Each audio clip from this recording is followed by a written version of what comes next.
Good evening student. आज मैं आपके लाई हूँ क्लास 11th का चैप्टर है mother's day written by J B Presley.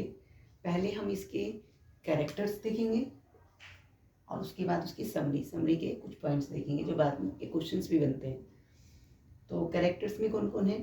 First number पर है मिस्टर जॉर्ज पियर्सन, सेकंड है मिसेज पियर्सन, थर्ड है उनकी डॉटर डोरिस पियर्सन, फोर्थ है उनका बेटा सन सैरिल पियर्सन और फिफ्थ नंबर पर है उनकी neighbour and Mrs Pearson friend Mrs Fitzgerald. ये कैरेक्टर्स हैं। कितने कैरेक्टर्स हैं टोटल?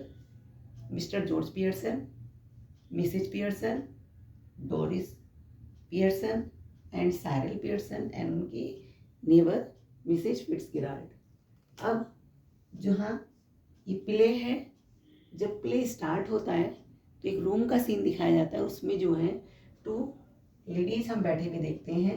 एक है मिसेज पियर्सन और दूसरी है मिसेज फिट्जगेराल्ड। जो पियर्सन है वो 40 के अराउंड एक लेडी है जो सुंदर है और बहुत ही ज़्यादा काइंड लगती है देखने में। मिसेज फिट्जगेराल्ड जो है थोड़ा सा उनके अपोजिट है। वो कैसी है? वो बियर पीती है, कार्ड्स खेलती है।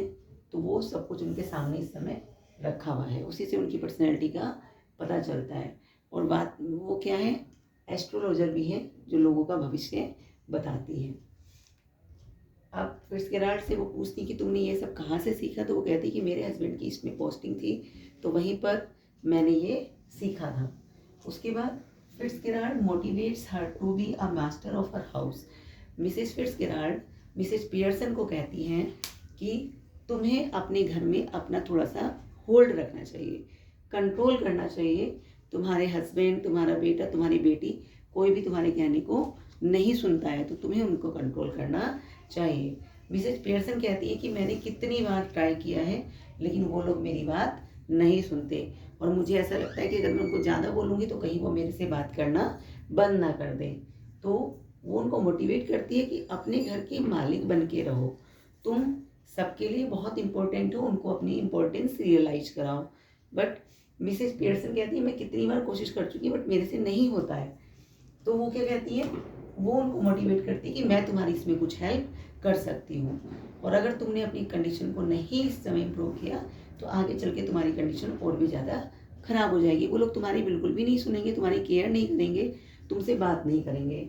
ये सुन के मिसेज पियर्सन थोड़ा डर जाती क्योंकि उन्हें पता है कि एस्ट्रोलॉजर है, शायद मेरा भविष्य देख के बता रही है कार्ड्स के थ्रू। तो मिसेज फिट्जगेराल्ड जो है वो उनको कहती है कि मैं तुम्हारी तरफ से, तुम्हारी फैमिली से बात कर लूँगी। इस तरह से वो कहती है कि ऐसा तो आप कैसे कर सकते हो? मैं नहीं चाहती कि कोई थर्ड पर्सन जो है हमारे फैमिली मैटर में इंटरफेयर करे, मेरी फैमिली भी ऐसा नहीं चाहेगी। तो वो क्या कहती है कि मैं तुम्हारे थ्रू उनसे बात करूँगी। मेरे को एक मैजिक आता है, उससे हम दोनों क्या करेंगे? अपनी पर्सनैलिटी को चेंज कर लेंगे। यानी कि मेरी सोल तुम्हारे अंदर आ जाएगी और तुम्हारी सोल मेरे अंदर आ जाएगी। तो इस तरह से पहले तो मिसेज पियर्सन रेडी नहीं होती लेकिन जब वो अपना फ्यूचर के बारे में सोचती हैं तो वो रेडी हो जाती हैं। तो मिसेज फिट्जगेराल्ड क्या करती हैं? Change their personality. वो अपनी एक ऐसे उनके हैंड्स को पकड़ती है मिसेज पियर्सन के और उसके बाद उसको एक मंत्र बोलती है और उसके बाद उनकी पर्सनैलिटी जो है वो चेंज हो जाती है। अब मिसेज पियर्सन टैकल, अब जब वो चेंज होती है तो फिट्जगेराल्ड की जो सोल है वो तो मिसेज पियर्सन में आ जाती है और मिसेज पियर्सन के अंदर फिट्जगेराल्ड की सोल आ जाती है। तो मिसेज पियर्सन जो फिट्जगेराल्ड मिसेज पियर्सन बनी है वो क्या कहती है कि तुम ऐसा करो, तुम मेरे घर जा करके रेस्ट करो क्योंकि वहाँ पर कोई भी नहीं है और मैं तुम्हारी फैमिली को टैकल करती हूँ। वो कहती है कि आप ज़्यादा परेशान मत करना उनको, ठीक है? तो वो कहती है तुम चिंता मत करो, बिल्कुल सब कुछ सही होगा, मैं तुम्हारे लिए अच्छा ही करूँगी।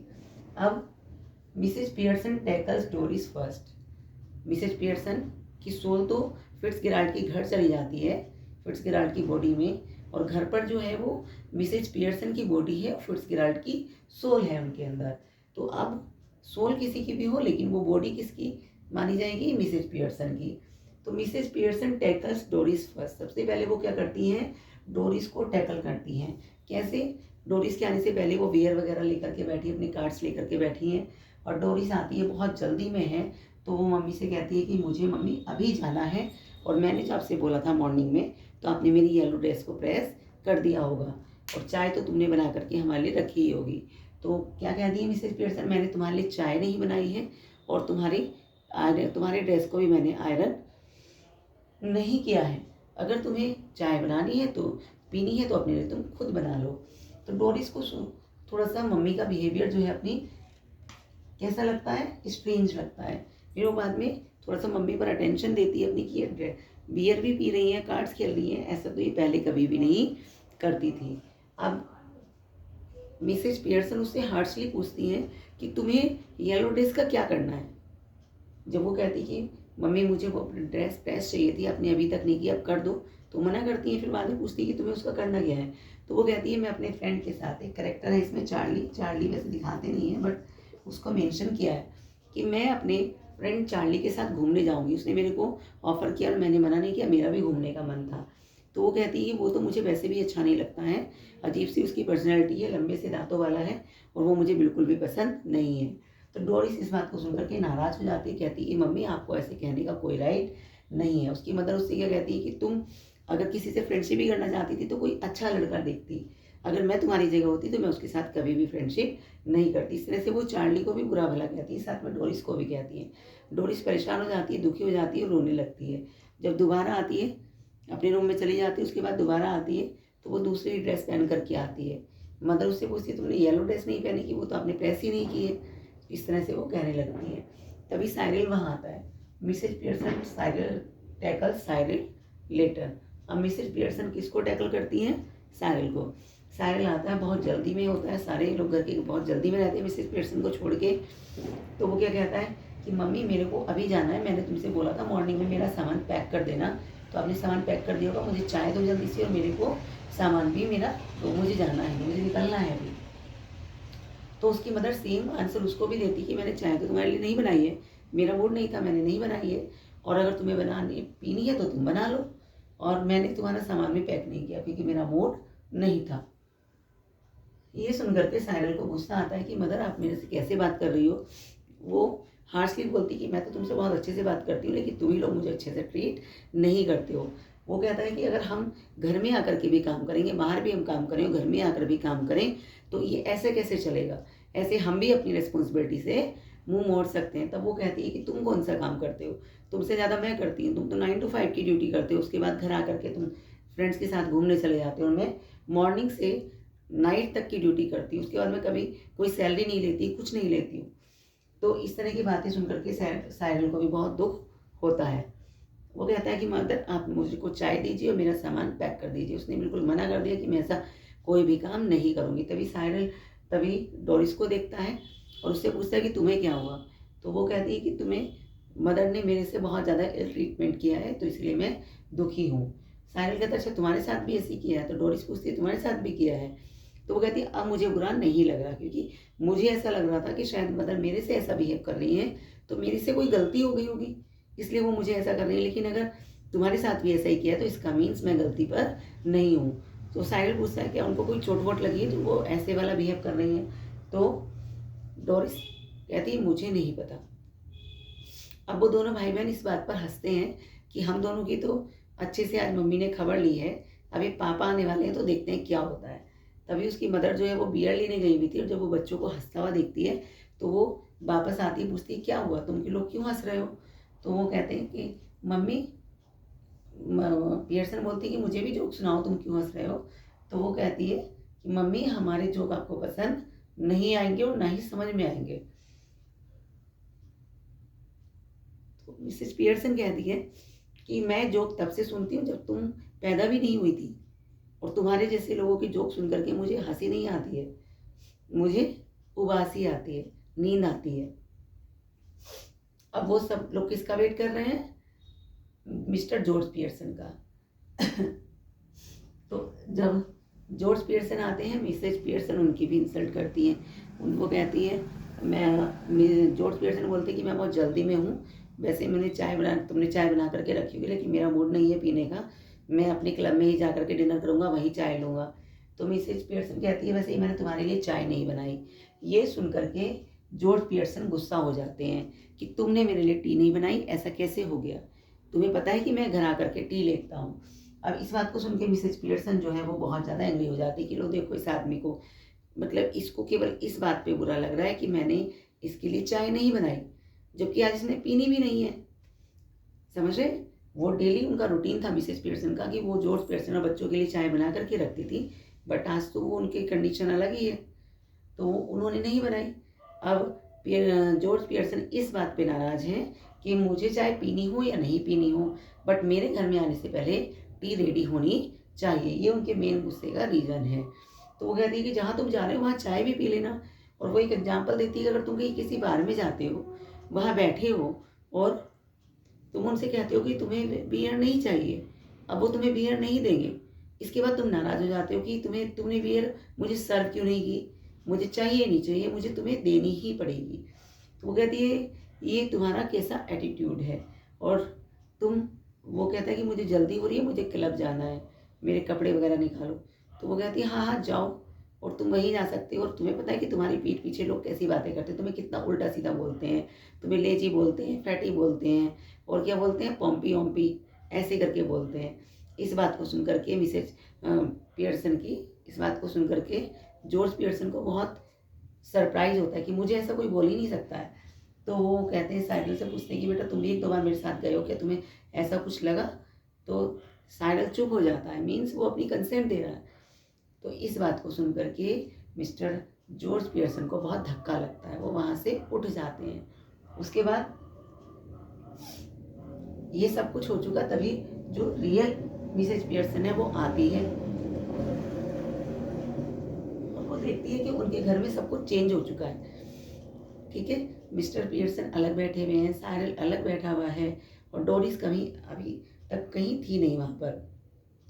तो जब वो आती है वो पूछती है कि सब ठीक है। मिसेज फिट्जगेराल्ड जो पियर्सन के रूप में, वो कहती है हाँ सब ठीक है, तुम चिंता मत करो। वो देखती हैं कि सब लोग बड़े चुप बैठे हैं।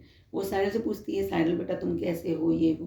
तो वो पूछता है कि हम ठीक हैं। वो तो उसको फिट्जगेराल्ड की तरह ही ट्रीट करता है। फिर वो मिसेज पियर्सन को बोलती हैं, जॉर्ज पियर्सन को बोलती हैं कि आप कैसे हैं। किसी बात पर उनके मुँह से पियर्सन ऐसे निकल जाता है जॉर्ज। तो वो इस बात को सुनकर के जॉर्ज पियर्सन जो है गुस्सा हो जाते हैं कि आप मुझे कैसे बात कर रही हैं। और जब ऐसे बोलते हैं वो, तभी मिसेज पियर्सन उनको गुस्सा करने लगती हैं, आपकी हिम्मत कैसे हुई मेरी फ्रेंड से ऐसे बात करने की, उसको सॉरी बोलो। तो वो कहते हैं कि हाँ हाँ तुम अपनी घर की लड़ाइयाँ दूसरों के सामने बताओ, तुमने यही करना है। पहले तुमने साइरल डोरिस को परेशान किया, फिर तुमने साइरल को किया, अब तुम मुझे कर रही हो। ये बात सुनकर के फिट्जगेराल्ड और ज़्यादा दुखी हो जाती है। तो वो कहती है ये सब हो क्या रहा है। तो मिस्टर जॉर्ज पियर्सन कहते हैं हाँ बताओ अपनी फ्रेंड को क्या क्या तुमने क्या किया है। तो मिसेज पियर्सन जो है वो और ज़्यादा गुस्सा होती है। वो वहीं पर उनको बोलती है कि तुम चुप हो जाओ, नहीं तो मैं तुम्हें चांटा भी मार सकती हूँ। इस बात को सुन करके जॉर्ज पियर्सन चुप हो जाते हैं, बिल्कुल वो अपनी ज़्यादा इंसल्ट नहीं करा सकते। तभी डोरिस रोती हुई आती है। तो मिसेज फिट्जगेराल्ड उनसे पूछती हैं कि आज तुम घूमने जाने वाली थी, तुम नहीं गई? तो पियर्सन बोलती है हाँ बताओ क्या बात है। तो पहले तो वो रूडली बिहेव कर रही थी अपनी नेबर के साथ में, लेकिन जब उसने अपनी मदर को देखा और मदर ने उसको गुस्सा किया कि तुम्हें अपने नेबर से ऐसी बात नहीं करनी, मेरी फ्रेंड से ऐसी बात नहीं करनी, उसके साथ पूरी इज्जत से पूरे रिस्पेक्ट से बात करनी है। तो बताती है कि ऐसे ऐसे मेरी ड्रेस आयरन नहीं हो पाई थी इसलिए मैं नहीं गई हूँ। तो मिसेज पियर्सन कहती है उन सब अपनी फैमिली वालों से कि आप फिट्जगेराल्ड पियर्सन की जो सोल है जिनके अंदर, वो कहती हैं आप प्लीज़ 2 मिनट के लिए हमें अकेला छोड़ दीजिए, और मेरे को पूरा विश्वास है कि जो सब कुछ पहले जैसा हो सकता है। तो वो तीनों वहाँ से चले जाते हैं। वो फिर मिसेज पियर्सन फिट्जगेराल्ड से कहती कि आप प्लीज़ क्या करो, आप फिर से पहले जैसा कर दो, मुझे मेरी बॉडी वापस कर दो, मुझे आपकी वाली बॉडी नहीं चाहिए, मुझे अपने घर में वापस आना है। फिट्जगेराल्ड कहती कि अभी रुको, अभी तो मुझे तुम्हारी फैमिली को और लेसन टीच करना है। बट वो कहती कि अब बहुत हो चुका, मैं इससे ज़्यादा और अपनी फैमिली की इंसल्ट परेशान बर्दाश्त नहीं कर सकती हूँ। वो लोग बहुत परेशान हैं, मुझसे ये नहीं देखा जाता है। तो मिसेज फिट्जगेराल्ड फिर से उनके हैंड्स को ऐसे पकड़ती हैं और फिर से वो ऐसे ही एक मंत्र बोलती हैं, और वो दोनों की सोल जो है फिर से चेंज हो जाती है। अब मिसेज पियर्सन फिट्जगेराल्ड उनको वार्न करती है कि मैंने सब कुछ ठीक करने की कोशिश की है, तुम फिर से ऐसा कुछ मत करना जिससे ये लोग फिर से सब कुछ तुम्हारे पहले जैसा ही बिहेव करने लगे। तो वो कहती है नहीं मैं ऐसा नहीं करूँगी। फिर वो अपनी फैमिली वालों को अंदर बुलाती है और वो देखते हैं कि अब उनकी टोन कुछ चेंज हो चुकी है, तो वो कुछ खुश होते हैं और वो कहती है कि अब जैसा मैं कहूँगी वैसा ही तुम लोगों ने करना है, मुझे भी सैटरडे और संडे ऑफ चाहिए। उस दिन तुम लोग खाना बनाओगे और मैं तुम्हारे डैडी के साथ बैठ करके कार्ड्स खेलूँगी, बातें करूँगी। तो ये बात सुन कर के डैडी खुश हो जाते हैं कि मेरे को ऐसा कोई काम नहीं मिला, मेरे बच्चों को काम करना है। वो कहते हैं हाँ मैं भी एग्री हूँ, मैं भी एग्री हूँ इस बात से। अब बच्चे भी एग्री हो जाते हैं कि ठीक है हम ऐसे ही करेंगे और यहीं पर ये प्ले जो है एंड हो जाता है। अब आप इस वीडियो को एक दो बार सुनिएगा, पूरी समरी आपको लर्न हो जाएगी। इससे रिलेटेड जितने भी क्वेश्चंस हैं वो भी आपको लर्न हो जाएंगे। Please like share and subscribe. Thank you.